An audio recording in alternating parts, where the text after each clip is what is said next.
primeiro momento de referência é o momento das questões prévias. Nesse momento são discutidas todas aquelas questões que, no entender da defesa ou no entender da acusação, devem precisamente ser discutidas antes que se entre no mérito da questão, ou se entre na relação material controvertida. Então, se o Ministério Público ou se o arguido, por via do seu representante, tiver alguma questão que acha ser relevante ou pertinente que se discuta antes de se entrar para aquilo que é mérito da causa, então é nesse momento, em sede das questões prévias, que deve ser apresentada.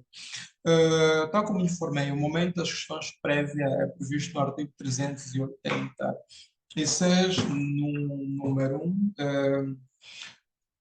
Ok, passo a ler. Artigo 386, questões prévias ou incidentais. Número 1. Antes de se iniciar a produção da prova, pode o tribunal conhecer das nulidades e das questões prévias ou incidentais suscetíveis de impedir o conhecimento do mérito da causa, que não tenham a esse momento sido apreciadas e possam ser sem protelamento, exagerados dos trabalhos e risco de interrupção da audiência. Ou seja, passo a explicar. Se o Ministério Público ou se o arguido tiver alguma questão, ou até mesmo se o juiz tiver alguma questão que achar que é relevante que se discuta antes de se entrar para o mérito da causa ou para o julgamento propriamente dito, é neste momento essas das questões prévias que devem ser apresentadas. Por exemplo, imaginemos que, né, o advogado esteja a intervir em benefício do arguido e perceba que a ação foi movida contra o arguido quando deveria ter sido movida contra o irmão do arguido. É o irmão do arguido quem cometeu o crime, por exemplo. Então, o arguido, nesse caso, a pessoa que está a ser julgada, é parte ilegítima da mesma relação criminal, se quisermos. Então, uma vez que o processo devia ser movido contra o irmão do arguido e for movido contra o arguido, então o mandatário do arguido, em sede das questões prévias, pode levantar a questão da ilegitimidade. Então, normalmente, o que é que acontece? O juiz pergunta primeiro ao Ministério Público se tem alguma questão prévia. Imaginemos que o Ministério Público não tenha uma questão prévia. Em seguida, pergunta ao mandatário do arguido, nesse caso, ao advogado do arguido, se tem alguma questão prévia. Aí o advogado do arguido vai informar: sim, o meritíssimo tem uma questão prévia. Quando tiver o momento de expor, vai então dizer: nós acreditamos, por exemplo, né? Acreditamos ser o arguido parte legítima da mesma relação material controvertida, ou se quisermos ser o arguido parte legítima desse processo. De seguida, vai apresentar os fundamentos que vêm precisamente justificar porque é que o arguido, no seu entender, é parte legítima, é parte ilegítima. Depois de apresentar os seus argumentos, normalmente vai terminar com um pedido, por exemplo, né, sendo, né, o arguido parte legítima desse processo, portanto, requeremos a este do tribunal que venha o mesmo ser absolvido da instância, por exemplo. Poderá terminar com um pedido semelhante. Né? Depois de apresentar os seus fundamentos, o juiz concede a palavra ao Ministério Público para se pronunciar também sobre a questão prévia levantada. Sobre essa questão prévia que é levantada, essa questão prévia é feita de forma oral e depois transcrita na ata. Então, se o Ministério, tal como nós informamos inicialmente, se o Ministério Público tiver alguma questão prévia, se o mandatário do arguido tiver alguma questão prévia, em princípio, é neste momento que devem ser apresentadas. Tá? E a questão da ilegitimidade é apenas uma delas, poderia também se levantar a questão por exemplo, da incompetência do tribunal, se desse entrada de um requerimento, por exemplo, fazendo, por exemplo, um pedido que nós achamos que é relevante e não foi atendido, antes da audiência, também podemos levantar a título de questão prévia e muitas outras questões também podem ser levantadas a título de questão prévia. Esse é um momento muito importante porque imaginemos que estejamos a representar o arguido e nós consideramos que, nós acreditamos, tendo em conta as provas que nós temos, acreditamos ser o arguido parte ilegítima.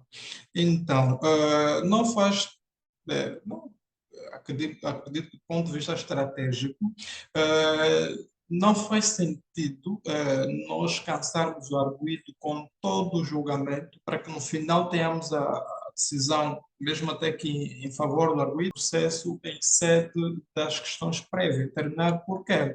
Porque se nós levantarmos a questão de que o arguido é parte legítima, parte ilegítima, ou levantamos a questão de que o arguido, sim, o arguido é parte ilegítima, então nós conseguimos justificar quando o Ministério Público intervir, não apresentar provas concretas o suficiente para justificar que o arguido realmente é parte legítima do processo, então nós podemos, em sede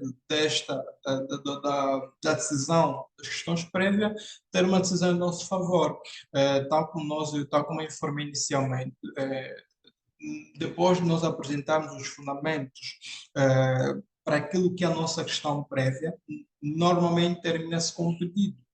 Consideramos o arguido parte ilegítima do processo, apresentamos os fundamentos que vêm precisamente confirmar porque é que mesmo a parte ilegítima do processo, depois terminamos com um pedido. Requeremos este ao tribunal que venha o arguido ser absolvido da instância, por ser parte ilegítima. Então, se o mesmo ser absolvido da instância, se nós conseguirmos esse feito, em princípio não teremos necessidade, de cansá-lo com uma audiência que poderá até ser longa. Após ser resolvido o momento das questões prévias, segue-se então o momento da leitura das peças processuais. Neste momento, o que é que acontece exatamente? O juiz ordena que as testemunhas, os declarantes e todos aqueles que, em princípio, deverão intervir na mesma audiência, que abandonem a sala, né? Com exceção do arguido, é claro. Em seguida, após essas pessoas abandonarem a sala, em seguida o magistrado do Ministério Público ou o representante do assistente, se houver, por exemplo, naqueles casos em que está público, ou o assistente, nesse caso, podem requerer que sejam lidas a acusação, bem como todos aqueles documentos que foram juntados aos autos que sejam relevantes para o descobrimento da verdade material. De igual modo, o mesmo direito é conferido aos fim do momento da leitura das peças processuais. Segue-se então o momento da produção de prova. Esse momento da produção de prova está previsto no Código de Processo Penal, no artigo 388 e 389, nos seus números 1 e 2. O que é que acontece exatamente neste momento? Neste momento, são levados ao conhecimento do tribunal todas aquelas provas produzidas, que já foram produzidas nos autos, ou até mesmo aquelas que foram produzidas em sede da mesma audiência, provas relevantes, provas obtidas legalmente, provas admitidas por lei, que servem para o descobrimento da verdade, ou seja, todos aqueles elementos de provas ou todas aquelas provas que foram juntadas ao processo, independentemente de ser pelo Ministério Público, pelo assistente ou pela defesa, desde que sirvam precisamente para o descobrimento daquilo que é a verdade material, permitindo então uma decisão legal ou permitindo uma decisão legal, uma decisão justa nesse caso. Então, é nessa fase em que são juntadas todas essas provas, independentemente de ser produzidas pelo arguido ou por via do seu mandatário ou até mesmo pelo Ministério Público. Nessa fase, neste momento, são juntadas ou são levadas ao conhecimento do tribunal todas essas provas. No entanto, o momento da produção da prova é subdividido em vários momentos. Ou seja, cada interveniente do processo, cada interveniente que vai produzir a prova no processo tem o seu momento de intervir e produzir a prova. O primeiro submomento é precisamente as declarações prestadas pelo arguido.